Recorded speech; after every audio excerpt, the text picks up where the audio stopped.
ಬರೀ 17 ಜನ ಮಡಿಕೊಂಡು ನಾನು ಹರಿತೀನಿ ಹರಿತೀನಿ ಹರಿತೀನಿ ಅಂತಂದ್ರೆ ನಾನು ಹರಿತೀನಿ ಹರಿತೀನಿ ಹರಿತೀನಿ ಅಂತಂದ್ರೆ ನಾನು ಹರಿತೀನಿ ಹರಿತೀನಿ ಹರಿತೀನಿ ಅಂತಂದ್ರೆ ವೀರನೂ ಅಲ್ಲ ಶೂರನೂ ಅಲ್ಲ.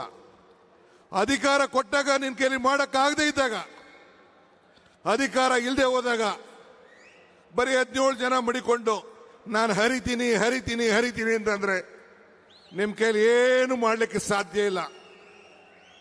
ನಿಮ್ಮ ಶಾಸಕರು ವಿಧಾನಸಭೆಯಲ್ಲಿ ಒಬ್ರು ಕೂಡ ಈ ಬಡವರ ಬಗ್ಗೆ ಒಂದಿನ ಒಂದು ಮಾತಾಡಕ್ಕಾಗಿಲ್ಲ. ನಿಮ್ಮಲ್ಲಿರೋಂಥ ಸಮಸ್ಯೆ ಬಗ್ಗೆ ಬಗೆಹರಿಸ್ಕೊಳ್ಳೋಕೆ ನಿಮ್ಮ ಹತ್ರ ಟೈಮ್ ಇಲ್ಲ. ಇನ್ನು ಸರ್ಕಾರ ಬರ್ತದೆ ಅನ್ನೋ ಮಾತಾಡೋಂಥ ಅವಶ್ಯಕತೆ ಬೇಡ.